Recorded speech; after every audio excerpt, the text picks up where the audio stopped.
હાલો, જય શ્રી કૃષ્ણ, સીતારામ. કેમ છો બધાય? મજામાં? તો શું કે આપણા યુટ્યુબ ફેમિલી, તો હાલો આજે તો આપણે જવાનું છે જુનાગઢ આપણા ખેડૂતની હક માગવા.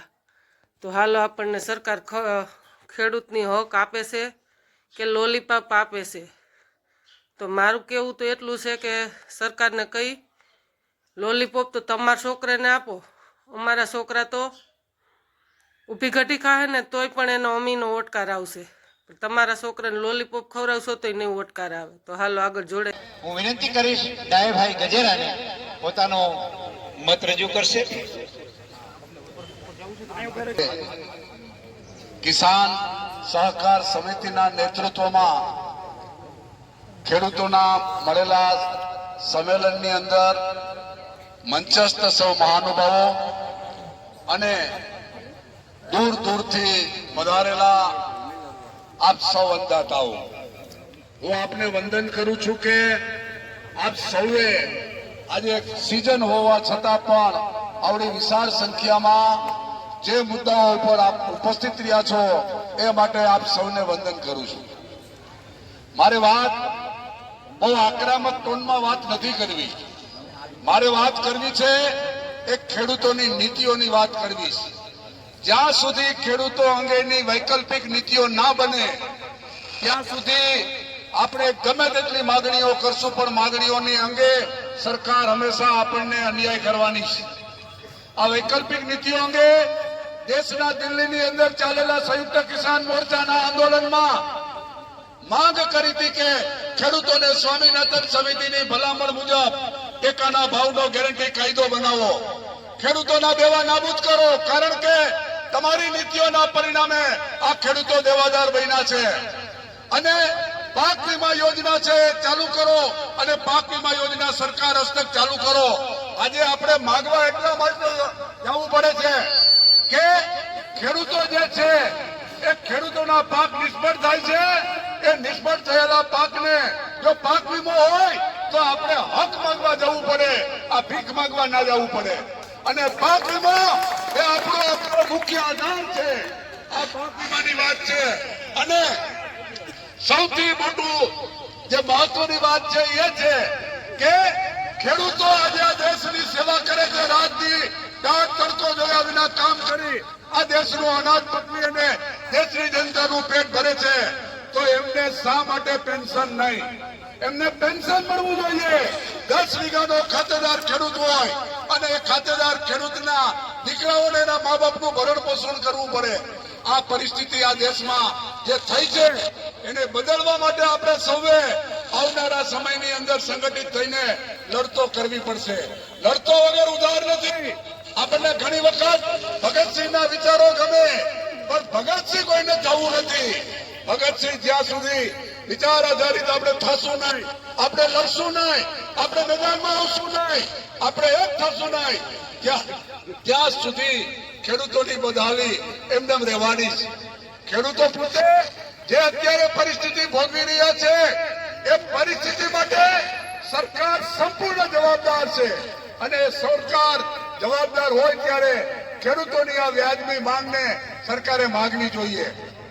એ માને નહીં તો આપણે આવનારા સમયની અંદર આંદોલન દ્વારા આ લોકશાહીમાં સૌથી મોટો અધિકાર આપણને જો કોઈ મળ્યો હોય તો એ આંદોલનનો અધિકાર છે. અને આંદોલન કોઈ પણ સંજોગોમાં થવું જોઈએ. સરકાર મંજૂરી આપે કે ના આપે, ગમે તેટલી રોકવાની કોશિશ કરે તો પણ આપણે આપણા આંદોલનોને મજબૂત કરવું પડે. ખેડૂત સમુદાય એ બહુ મોટો સમુદાય છે. એ કોઈ જ્ઞાતિ જાતિ કે ધર્મમાં વિભાજિત નથી. દરેક ધર્મ જ્ઞાતિ જાતિના ખેડૂતો છે. અને આ ખેડૂતોને દરેકની પીડા એક સરખી પીડા છે.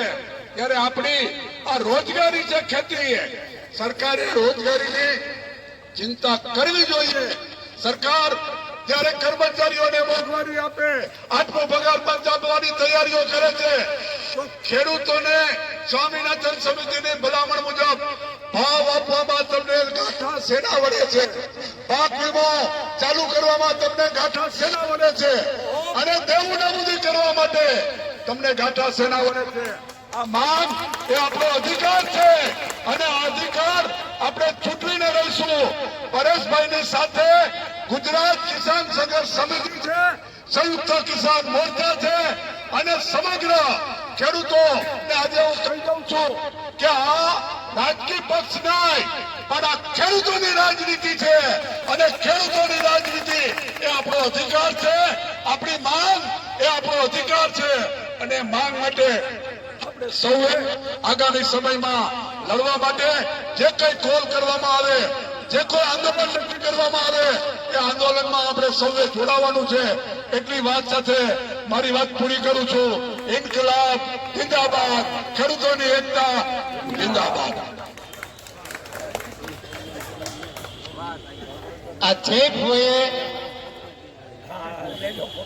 દયાભાઈનો જોમ જુસ્સો અને ખેડૂતો પ્રત્યેનું એમનું દર્દ જયારે છલકાણું છે ત્યારે એક જોરદાર તાળીઓ છે. મારે હવે બે જ વક્તાને અહીંથી આપણે રજૂ કરવા છે. એ પહેલા થોડી પ્રોટોકોલ એટલે કે વ્યવસ્થાના ભાગે વાતો મારે તમારે ધ્યાને મૂકવી છે.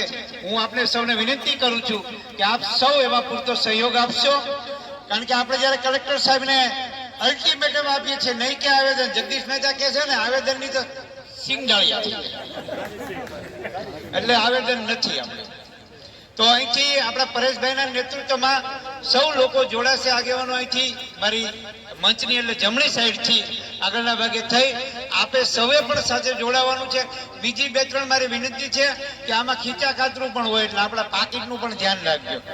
એટલે અને ઈ હાથમાં આવી જાય તો એને આપણે પણ બીજી વાત, કોઈ કાકરી ચાળો કરી અને આપણને બદનામ કરવા આવે તો આપણે કોઈ ઉતાવળ નથી કરવાની.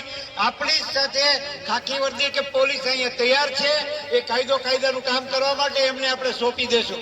આપણને બદનામ કરવા વાળા લોકો પણ અહીંયા હોઈ શકે, એટલે એ પણ મારી વિનંતી છે કે એને પણ આપણે વ્યવસ્થિત રીતે કાર્યક્રમ કરશું.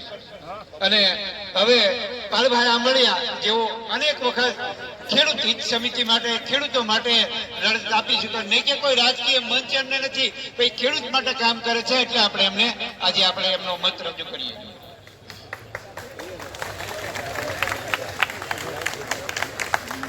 આજે પરેશભાઈ ગૌસ્વામીની ઉપસ્થિતિમાં, એમની આગેવાનીમાં ખેડૂતોની એક જ માંગ, ખેડૂતોનું પાક ધિરાણ સંપૂર્ણ માફ.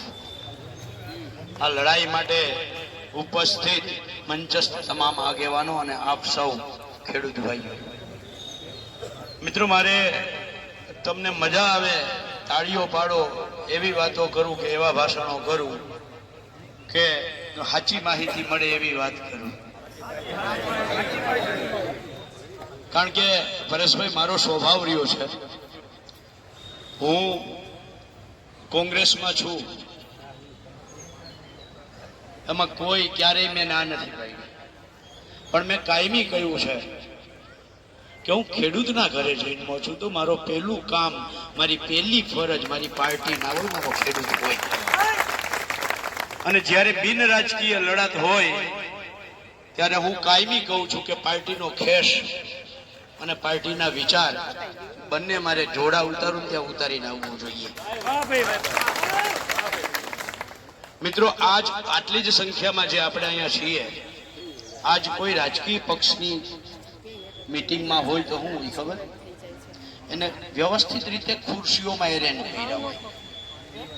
સમજો, વચ્ચેથી આ ઝાડવું છે, આ ઝાડવું છે, એવી રીતે પડદો કરી દીધો હોય અને પછી લાંબી લચક ખુરશીઓ ગોઠવી દે હોય. 500 જ ખુરશી, પણ કેમેરો આમ લાંબે સુધી દેખાય અને પછી કે જો આ ભીડ અમારી, જો મેદની ઉમટી પડી. આ રાજકીય પાર્ટીઓ કરે છે. આપણે પરેશભાઈ આગળ કે આપણી આગળ એ ખુરશીઓના પૈસા તો છે નહીં, એ કેમેરામેન એરેન્જ કરવાના પૈસા તો છે નહીં. એટલે આપણે આ જે સંખ્યા છે ને, હું એમ કહું છું કે છેલ્લા 3 મહિનામાં એક પણ રાજકીય પાર્ટીએ વ્યવસ્થા ના કરી ને એવી સંખ્યા, એક પણ રૂપિયાનું ભાડું દીધા વગર અને દિલથી જે ઉમટી છે ને આ સંખ્યા છે. સરકારે સાનમાં સમજવું જોઈએ. ગઈકાલે પરેશભાઈ નો ફોન આવ્યો, બાપુ કરશનભાઈ, મને કે પાલભાઈ આપણે વાં ઝાંસીના પૂતળા હતી ને અને પોલીસે ના પાડી દીધી. પીઆઈ સાહેબ છે ને મેં ફોન કર્યો તો મને કે રૂબરૂ આવી જાઓ. હું દ્વારકા નાયન રૂબરૂ મળવા આવું. પરેશભાઈ કેવું ચિંતા ના કરો, તમે બિંદાસ ચિંતા ના કરો. આપણે કલેક્ટર ઓફિસની અંદર આપણે વાત કરશું. વાત કરવાની જ ના નહીં પાડે ને. આ કલેક્ટર ઓફિસ આપણા બાપની છે. આ કલેક્ટર ઓફિસ આપણા બાપની છે. આમાં એક એક કાકરી જે મુકાણી છે, ખુરશી મુકાણી છે, એના આપણા પરસેવાના ટેક્સના પૈસાથી આ બિલ્ડિંગ બની છે, આ જમીન છે. અને ખુરશી ઉપર બેસનાર કલેક્ટરને પણ હું કહેવા માંગુ છું કે જનતાના સેવક છો. આ માલિક છે, જો આ બેઠા ને આ માલિક છે. અને માલિક જ્યારે આંગણે આવે ને ત્યારે હેઠું ઉતરીને આવી જાજો આવેદન પત્ર લેવા માટે, અલ્ટિમેટમ લેવા માટે. 5 જણા આવી જાવ ને 25 જણા આવી જાવ, આમાં છીએ નહીં. અહીં એસપી સાહેબ હોય, ડીએસપી સાહેબ હોય કે પીએ સાહેબ, જે કોઈ વ્યવસ્થામાં હોય એ સંદેશો પહોંચાડજો. ક્લાસ 1 લેવલના અધિકારી કાં તો કલેક્ટર, કાં તો અધિક કલેક્ટર અથવા તો ડેપ્યુટી કલેક્ટર, જે ક્લાસ 1 લેવલથી નીચેનો કોઈ અધિકારી આવશે તો અમે અલ્ટિમેટમનો કાગળ પણ એને નહીં સોંપીએ. અને આપણે બધા જ શાંતિથી, પ્રેમથી ગાંધી ચિંધ્યા માર્ગે ત્યાં બેસી અને રામધૂન બોલાવશું. પણ આપણે કોઈ કરતા કોઈ આવેગમાં નહીં આવીએ, ઉત્સાહમાં નહીં આવીએ. કદાચ સાંજ સુધી બેસવું પડે તો બેસવાની તૈયારી છે ને. મારે અહીંયા જવાન છે ભગવાનજીભાઈ, ત્યારે મને ગઈકાલે એક જવાને વિડીયો મોકલ્યો તો, જો મળી જાય ને તો મારે સંભળાવવું છે. ખાલી 1 જ મિનિટનો છે.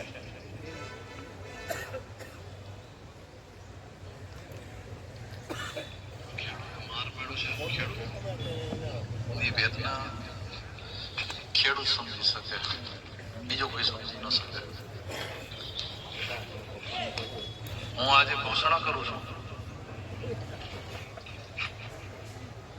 કે જો ખેડૂતનું દેવું સંપૂર્ણ માફ થશે તો હું મારા જે મહિને મંથલી પેન્શન આવે છે એની અંદરથી અડધું પેન્શન હું મારા બચ્ચાઓને અથવા મારા ફેમિલીને ખાવા માટે રાખીશ ને અડધું પેન્શન હું ખેડૂતને જો દેવું માફ થતું હોય એની અંદર હું સરકારશ્રીને જમા કરાવીશ.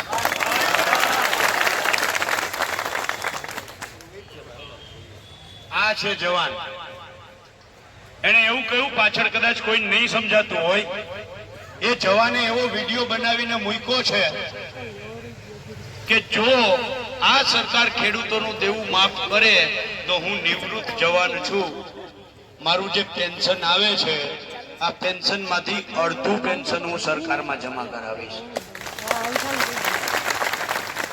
છે કે સંસદ સભ્યમાં હિંમત?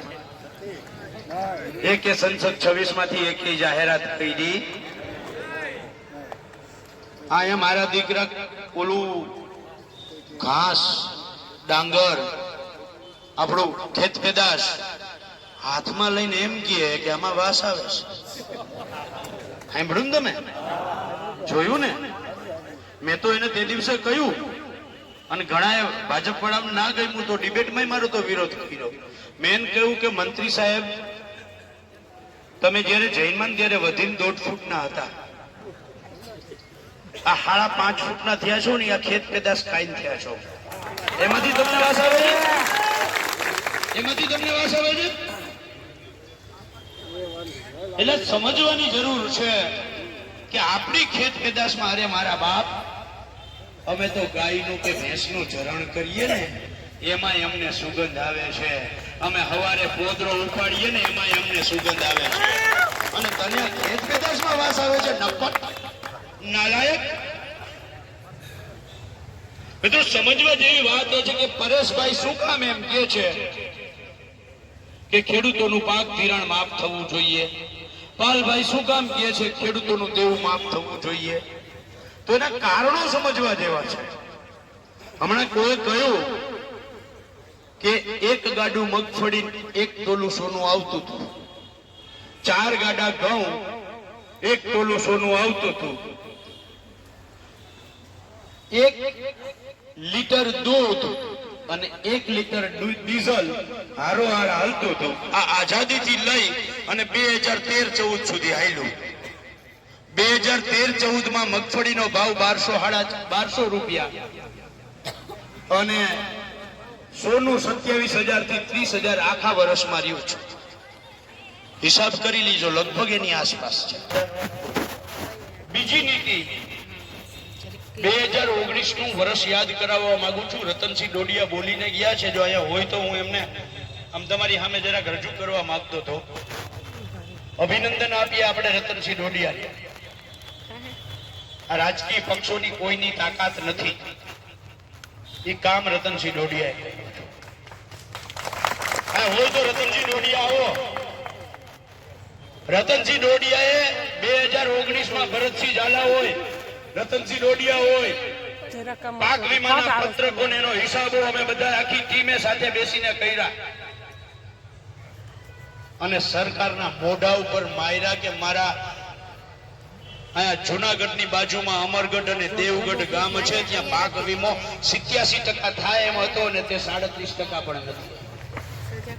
અને આપણે લડાઈ લડ્યા ને 2019 માં પાક વીમા કંપનીઓએ 10,000 કરોડ રૂપિયા ખેડૂતોને પાક વીમો આપવો પડ્યો. આ 2019 ની વાત છે. અને એટલે હું રતનસિંહને ધન્યવાદ દઉં છું.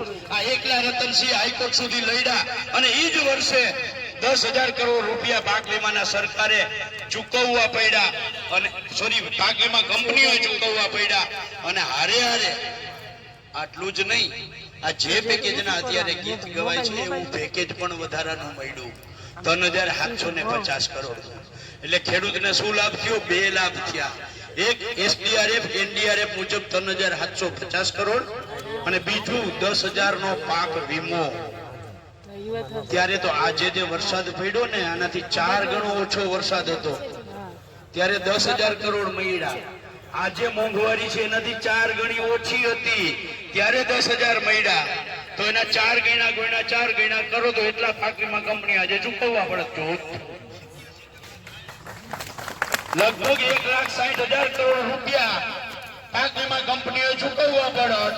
આ પાક વીમા યોજના જે હતી એ ખેડૂતોની આંખો હતી, આંખો તમે ફોડી અને 10,000 કરોડના ચશ્માના દાન કરવા નીકળ્યા છો. ખેડૂતોની આ જે પાક વીમા યોજના હતી આંખો ફોડી અને સરકાર એમ કહે છે કે અમારી સરકારે તો 10,000 કરોડ દીધા.